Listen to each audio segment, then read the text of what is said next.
오늘이 조금 특별한 날이죠, 그렇죠? 남선교회 헌신 예배. 저희 남선교회 회원들이 아주 귀한 분들입니다. 아주 귀하죠. 몇 분 안 돼서 귀할 수도 있고요, 그렇죠? 너무 소중해서 귀할 수도 있고요, 훌륭해서 귀할 수도 있고요. 모든 게 다 해당되나 봅니다. 우리 교회의 많은 일들을 아무 말 없이 묵묵히 멀리서 또 앞에서 항상 감당하시며 수고하시는 분들이 우리 남선교 회원들, 그 회원들을 대표해서 또 우리 회장님, 또 우리 총무님, 또 회계 우리 함께 이렇게 또 특송하시는 회원들 오늘 오셨는데, 항상 우리 남선교회 회원들을 위해서 여러분 기도해 주시기 바랍니다. 다 여러분들의 남편이고, 그렇죠? 여러분의 가족이고 이렇겠습니다만은 교회의 일꾼으로서, 그렇죠? 교회의 하나님의 큰 종으로서 사역할 때마다 그 마음에 기쁨이 넘치게 해달라고, 그렇죠? 그 삶에 은혜가 넘치게 해달라고. 사실 기쁨과 은혜가 없으면 어찌 하나님의 일을 할 수 있겠습니까? 그것을 위해서 항상 기도해 주시는 우리 모든 성도님들 되시기를 간절히 소망합니다. 제가 이렇게 여쭙고 설교를 시작하려고 합니다. 여러분은 지금 어디에 계십니까? 그럼 당연히 교회에 있지요 라고 답하셔야죠. 여러분의 몸과 마음이 어디에 계십니까? 그러면 조금 마음이 좀 다른 데가 있을 수도 있죠. 조금 답변이 다를 수 있는데, 여러분이 지금 어디에 있는가? 교회. 왜 교회에 있는가? 예배하러. 왜 예배해야 되는가? 하나님께 영광을 내가 돌리기 위해서. 왜 영광을 돌려야 되는가? 꼭 이 시간 왜 드려야 되는가? 우리가 할 일도 많은데 사실 계속해서 반문하게 되는 그러한 일들이 우리에겐 많이 있습니다. 반문하다가, 스스로에게 질문하다가 하나님께로 향하지 않고 우리의 발걸음이 다른 곳으로 향하는 일들, 우리 일상적으로 너무 많은, 너무 흔한 일이 사실입니다. 우리 교회에 정말 멋진 남성적인 믿음의 모습이 정말로 필요합니다. 그리고 저희 남선교 회원들이 그 부분들을 잘 감당해 주십니다. 남성의 특징하면 어떤 것이 있을까요? 우리 전사님 그 글씨로 되어 있는 거 한번 화면 좀. 자, 빨간색이 있고 파란색이 있습니다. 어떤 게 남성을 상징하는 걸까요? 대범함, 예민함. 선생님 어디세요? 예민함 아니세요? 아니죠. 대범함 있고요. 감정 억제, 감정 표현. 뭘까요? 보통 남자들은 슬픔도 참아야 된다고 이야기하죠. 근데 여성은 표현합니다. 어떤 게 더 좋은 걸까요? 억제하다가 갑자기 펑 터지는 경우도 있고요. 표현. 여성들의 일상적인 표현들, 싫어, 화났어, 짜증내고 하는 것들을 남자들은 사실 표현을 안 하면서 안 해야 된다고 느끼다 보니까 여성들의 일상적인 표현들에 굉장히 익숙하지 않을 때가 있습니다. 왜 저렇게 이야기하지? 근데 그건 사실 익숙한 여성들의 표현일 뿐인데, 그랬어? 라고 답만 해주면 되는데, 사실 그것을 몰라서 남자들하고 여성하고 갈등할 때가 되게 많죠. 남성은 보통 억제하려고 하고 여성은 자연스럽게 표현하는 스타일입니다. 남성들은 목표와 일 중심적이고요, 여성들은 경험과 또 관계 중심적이라고 합니다. 경험 중에서는 이제 과거의 경험, 과거에 나에게 아픔이었던 것, 또 과거에 나에게 좋았던 것을 계속해서 회상하고 감상하고 그 속에서 있는 거죠. 근데 남자들은 이미 지나간 것은 끝입니다. 이미 내 건 내 거고 그 다음 걸 향해서 나아가야 됩니다. 그래서 남성의 그런 어떤 목표 지향성을 생각해내고 아주 좋은 상품이 있는데요. 그 다음 장면 한번 보여주세요. 이게 뭔지 아세요, 여러분? 하얀 면에 파리 한 마리가 있습니다. 뭘 찍은 걸까요? 남자들은 아실 거예요. 네, 소변기에 파리가 앉아 있는 건가요? 아니에요. 공중 화장실에 가면요, 남자 소변기에 가운데 파리를 이렇게 해놨어요. 이렇게 스티커로. 왜 붙여놨게요? 거기다가 맞추라고. 저게 없으면 사방에다가 흘리는 거예요. 그러니까 남자들의 어떤 공격 본능이죠. 한 곳에 집중하고 목표. 저기다가 저걸 해놓으니까 화장실이 깨끗한 거예요. 거기는. 근데 아마 여성들이었으면 어머 불쌍해, 파리에다 어떻게 소변을 놔 그러고 아마 피해갔겠죠. 근데 남자들은 저게 통한다는 것을 공중 화장실에서 증명하고 있더라고요. 자, 제가 왜 이 말씀드리냐 하면 다음 화면으로 넘어가셔도 됩니다. 네. 남자들의 신앙의 모습, 삶의 모습도 사실 아까 보여드렸던 그런 모습 가운데서 사실은 이루어지고 있습니다. 대담한 일들을 하고 있고요. 감정을 감추고 아닌 척하고 참아내면서 하는 일들을 많이 하고 있고요. 교회의 큰 일들, 목표가 있는 일들을 우리 남선교회 회원들이 감당하지요. 근데 신앙의 일이란 건 결코 그것만이 아니더라고요. 때로는 여성보다 더 섬세해야 되고요. 때로는 우리들의 표현, 하나님이 주신 은혜라고 그러면, 사랑이라고 그러면 그것을 나타내야 할 때도 있고요. 목표만을 바라보는 게 아니라 우리들의 경험과 우리들의 감정과 우리들의 관계에 예민해야 되는 일들이 저희들에게 이제 숙제로 남는 거지요. 그것을 다 잘해야 이 남선교회 회원의 역할, 또 교회에 주시는 하나님의 사명을 잘 감당할 수 있고요. 또 여성들도 마찬가지로 대범하기도 해야 되고요. 감정을 감추기도 해야 되고요. 또 과거보다는 앞에 목표를 향해서 나가야 되는 그런 상보적인 마음으로 일을 해야 될 수도 있습니다. 오늘 이 본문 말씀 누가복음 17장은요. 하나님 나라의 백성들의 삶의 모습, 하나님 나라를 얻고 그 속에서 살아야 되는 백성들은 어떻게 살아야 되는가를 알려주시는 예수님의 말씀입니다.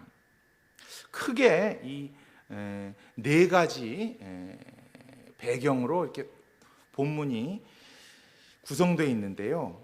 첫째 1절부터 4절까지 말씀에서는요. 예수님이 용서를 말씀하십니다.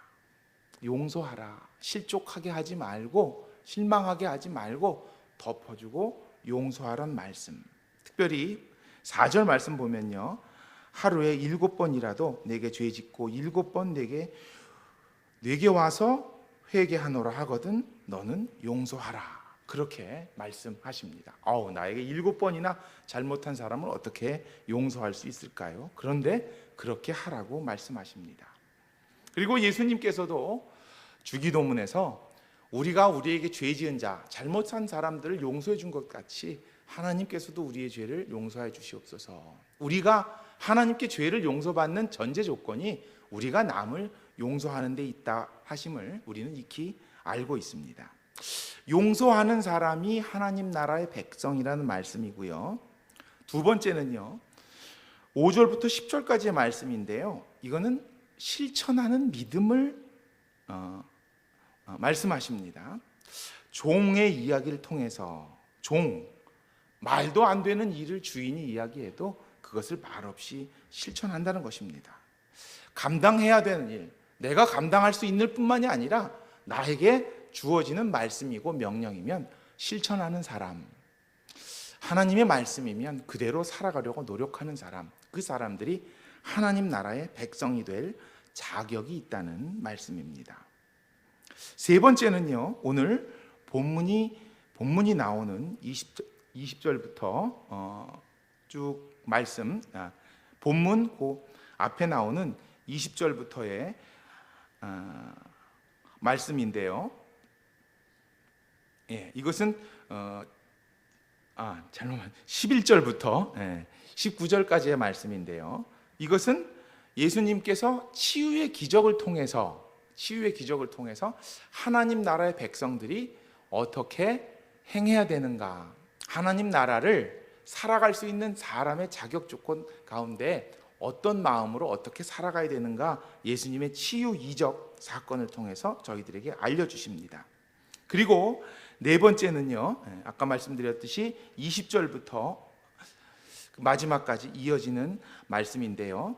하나님 나라가 어디 있다고 말씀하시냐 하면요, 21절 말씀을 살펴보면 또 여기 있다 저기 있다고도 못하리니 하나님의 나라는 너희 안에 있다라는 말씀을 하시면서, 이게 너희 속에 있다는 의미로만이 아니라 among you, between you, 그러니까 너희들 사이에 있고 너희들 중에 있다. 어떤 관계성, 좋은 관계를 맺고 아름다운 관계를 맺고 사랑으로 하나 되는 모습 가운데 하나님의 나라가 있다는 것을 하나님은 알게 하십니다. 특별히 아까 말씀드렸던 오늘 본문 11절부터 19절까지의 내용이 하나님 나라의 삶을 위해서 우리의 마음, 특별히 저는 이렇게 표현하고 싶습니다. 영적 예민함이 얼마나 필요한지를 알려주고 계신 말씀입니다. 예수님께서 알려주신 하나님 나라의 삶은요, 아무나 누릴 수 있는 것이 아니라는 말씀입니다. 오늘 아까 본문을 우리 집사님께서 읽어주셨습니다마는 몇 명의 병자가 나옵니까? 10명의 병자가 나옵니다. 그 중에 9명, 그 사람들도 다 났는데 그 사람들은 자기들 할 일, 자기들 갈 곳을 찾아서 갔어요. 근데 한 명은 다시 예수님께 와서 감사하다고 엎드립니다. 그 말씀을 하시면서 예수님께서 이런 치유 이적을 보여주시면서 그를 따르는 제자들에게 하시는 그 마음, 전해주시고자 하시는 마음이 무엇일까요? 많은 사람들이 치유를 받고 하나님의 은혜를 경험하고 하나님의 사랑을 느끼지만 그들 가운데 진정 하나님 나라의 삶을 사는 사람은 극히 드물다는 것입니다. 하나님을 믿고 교회를 다니고 예배드리고 말씀을 읽는 사람 많을 수 있습니다. 그런데 하나님 나라의 삶을 살 수 있는 우리들의 생활 속에서, 우리의 가정에서, 우리의 직장에서, 우리의 사회에서 하나님의 나라를 누리고 살 수 있는 사람은 지극히 적다. 10명 중에 하나이다 라는 의미의 말씀을 오늘 본문을 통해서 저희들에게 알려주시는 말씀입니다. 오늘 이 자리에 나와 계신 분들은 어디에 속해 있을까요? 하나님의 사랑을 받고 하나님을 믿지만 각자의 삶의 길로 떠나버리는 9명과 같은 사람일까요? 아니면 다시 돌아와서 예수님께 엎드리고 감사를 하는, 예수님께 칭찬받고 참된 구원을 선물로 받은 그러한 사람일까요? 라고 스스로에게 질문하면서 오늘 제목이 나는 어디에 있나요? 이거잖아요. 나는 어느 쪽인가? 여러분의 몸은 지금 예배에 있어요. 여러분의 영혼과 여러분의 마음은 어디를 향하고 있는가 스스로 살펴보시는 시간 되시기를 간절히 소망합니다. 오늘 본문에 예수님께서 10사람 나병 환자를 만나십니다. 오늘 11절과 13절 말씀에서는요, 예수님께서 예루살렘으로 가실 때에 사마리아와 갈릴리 사이로 지나가시는데 한 촌에 가시니까 나병 환자 10명이 예수님을 만나서 멀리 서서 소리 높여 외칩니다. 예수 선생님, 우리를 불쌍히 여겨주시옵소서. 자, 우리를 고쳐주시옵소서라고 소리치면서 멀찍이 손을 흔드는 나병 환자들 예수님이 바라보십니다. 그리고 예수님이 그들을 만나십니다. 자, 어떠한 일이 발생될까요? 이 이야기의 배경에는요, 예수님께서 고향 갈릴리를 떠나서 예루살렘으로 가시는 길, 그 과정에 사마리아라는 곳을 거쳐가야 되는데 당시 사마리아는 갈릴리와 유다 그 사이에 있습니다. 근데 사마리아라는 동네가 그 이스라엘 중에는 가장 비옥한 곳이래요. 비옥한 곳이고 가장 물질적으로 풍요로운 곳이고, 그래서 무역도 많이 했고 여러 가지 문화와 교통과 그런 어떤 삶의 평화를 어떤 문화를 누릴 수 있는 중심지 역할을 했습니다. 예전에 예수님 이전에 한참 전에 성경에는 아수르라고 나오는데요, 아시리아라는 나라가 이스라엘과 유다를 침범하면서 이 사마리아를 정복하지요. 그리고 사마리아에 사람들을 다 쫓아낸 후에 거기에 이방 민족들을 들어가서 살게 합니다. 그러니까 사마리아라는 데는 이스라엘 사람들이 정통성을 유지하지 못하고 이방인들과 혼혈되어 살고, 그 뒤에도 이제 헬라 시대가 왔을 때도 사마리아는 다른 지역에 비해서 굉장히 문화와 교통과 상업이 발달되어 있었기 때문에 많은 외부인들이 당연히 드나들었고, 이스라엘 입장에서는 유다적인 정통성을 지키기 어려운 동네다 해서 굉장히 이방인답게, 굉장히 배신자로서 낙인 찍히고 사마리아 사람들을 이스라엘 백성들이 인정하지 않고 미워했다는 것을 이미 잘 알고 계실 겁니다.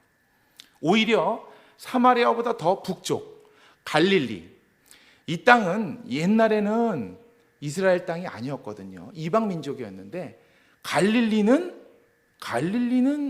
유다와 같이 이스라엘 사람이라고 생각하면서도 그 중간에 있는 사마리아는 마치 이방인처럼, 그러니까 이방인보다도 더 나쁘다는 거예요.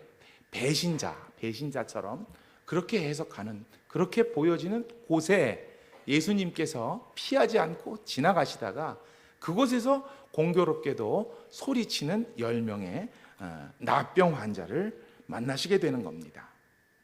자, 이런 상황에서 어떠한 일이 일어날까요?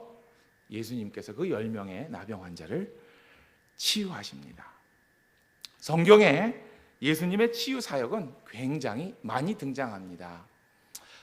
병든 사람들을 치유하시는 일은 예수님의 사역 가운데 하나였거든요. 3대 사역, 하나님 나라를 가르쳐 주시고요, 병든 사람들을 치유해 주시고요, 배고픈 사람들을 먹여 주시는 것, 이 예수님의 아주 중요한 3대 사역이었는데, 이곳에 가서 물론 사마리아 지역이지만 예수님, 예수 선생님, 랍비여, 우리를 불쌍히 여겨 주시옵소서, 고쳐달라는 얘기도 못해요. 불쌍히 여겨 주시옵소서라고 손을 흔드는 그 사람들을 향해서 예수님이 무엇을 해주셨을까?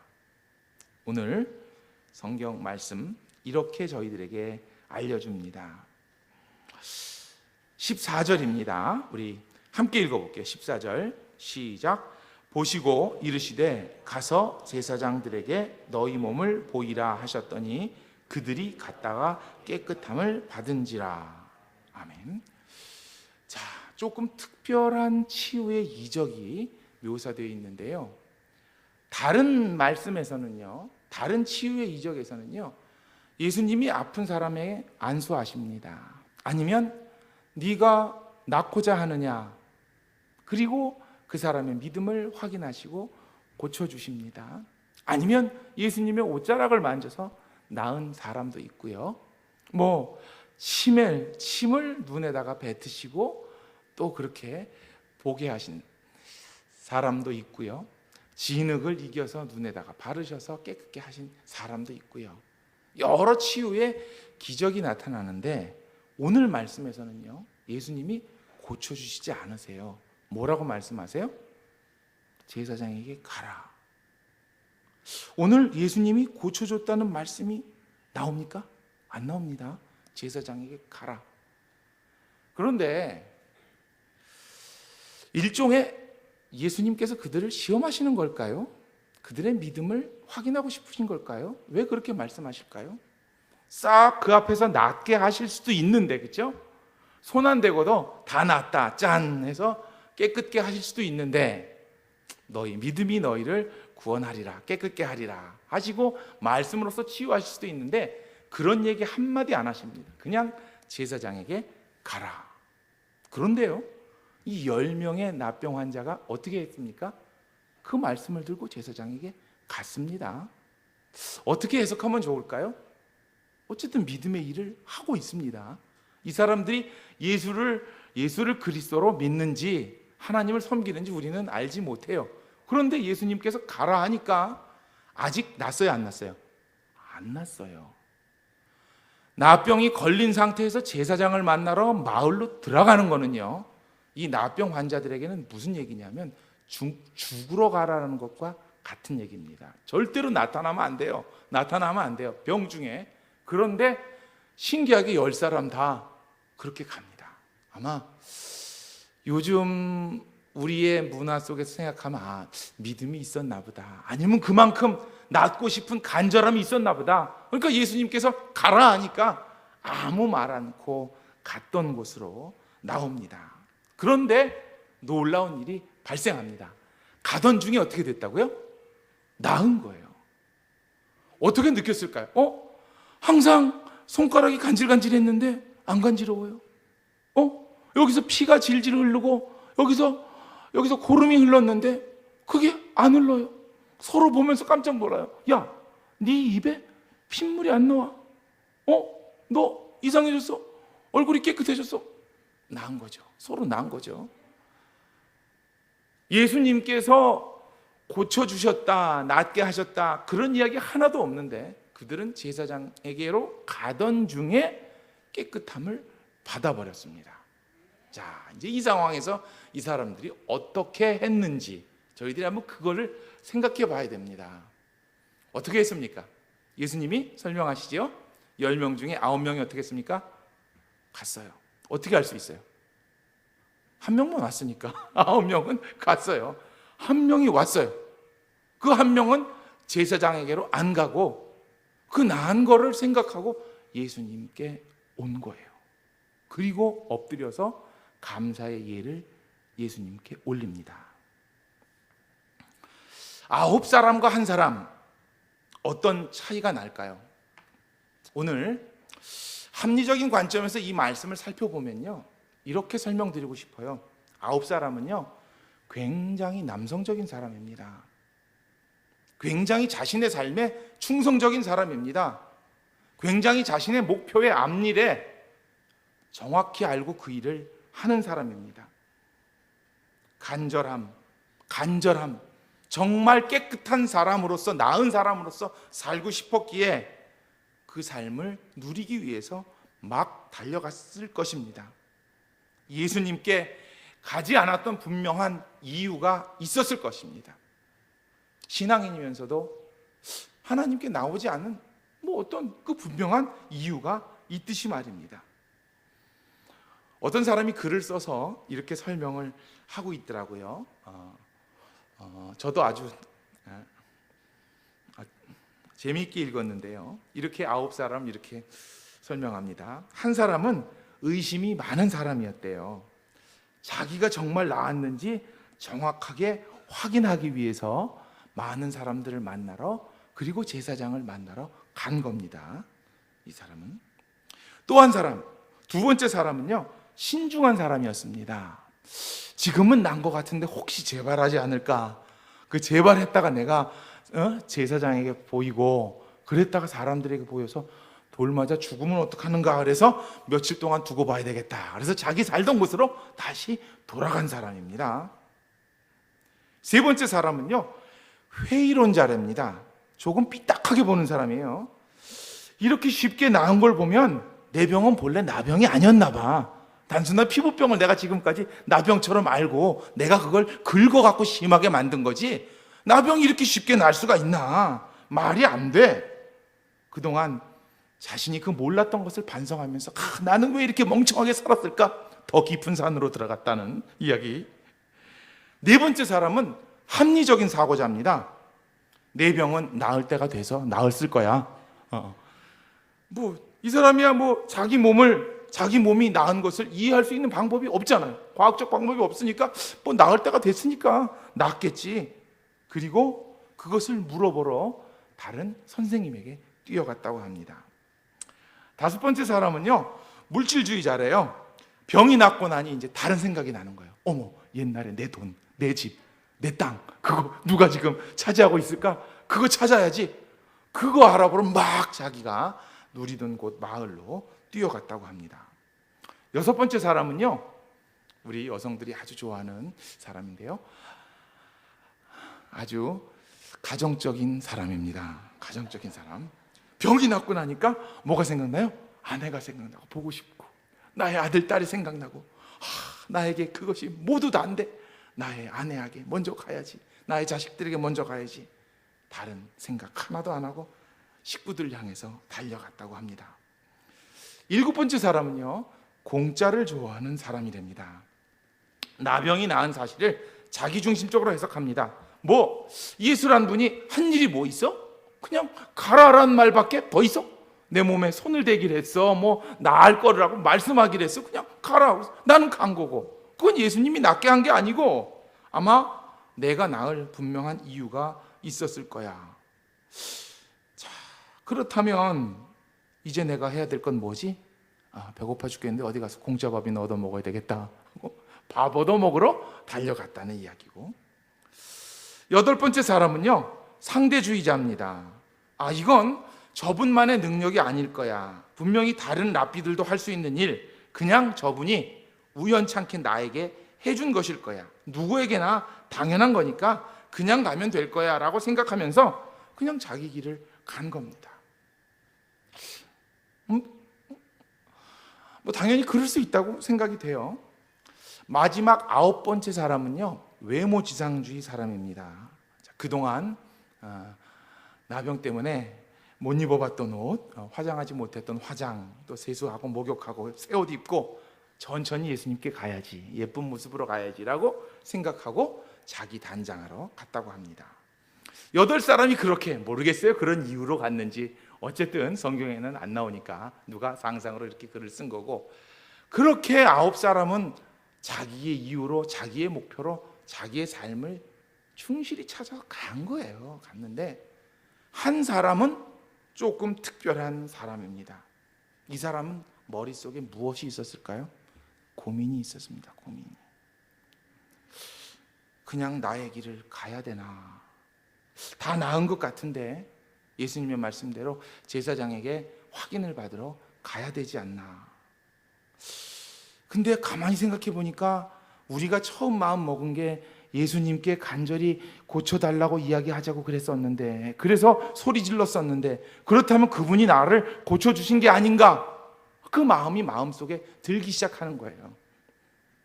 이 사람 마음속에도 자기가 옛날에 살던 집, 자기의 가족, 자기의 돈, 자기의 식구들, 과학적인 방법들 다 생각났어요. 그 방법대로 가고 싶기도 해요. 그런데 이 사람의 마음에는 예수님께 다시 가야 되지 않을까라는 그 마음이 점점 크게 자리 잡기 시작합니다. 나의 삶 속에 하나님의 은혜는 어디 있을까? 남자로서, 아버지로서 살아가는 나에게 하나님의 사랑은 어떻게 나타났을까? 내가 하나님께 무엇을 드려야 할까?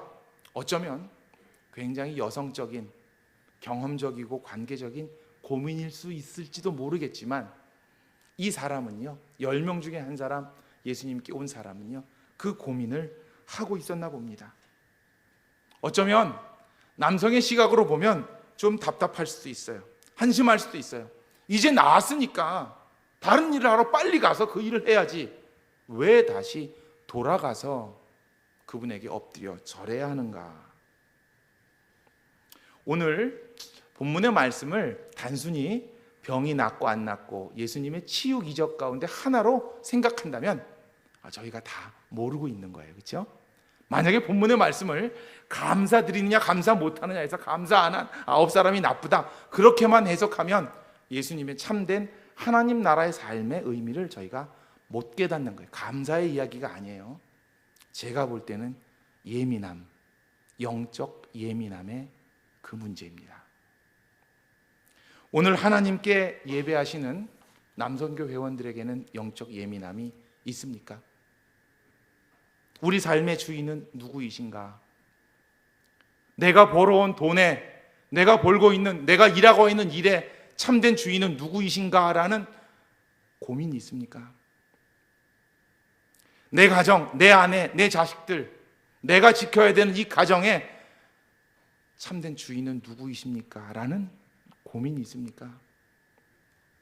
오늘 내가 밥 먹고, 오늘 내가 약을 먹고, 오늘 내가 일하며 살아가는, 정말 힘들게 살아가지만 하루하루의 삶 속에 나를 이끄시는 이가 누구인가라는 질문과 고민이 여러분에게 있으십니까? 10명의 나병 환자 중에서요, 9명은 그 고민을 안 했습니다. 그냥 자기 일을 찾아서 간 거예요. 그런데 이 사람은 하나님이 무슨 일을 하셨을까? 왜 나를 올해의 2019년에 남선교회 그 회장 일을 나에게 시키셨을까? 왜 나에게 일을 맡기셨을까?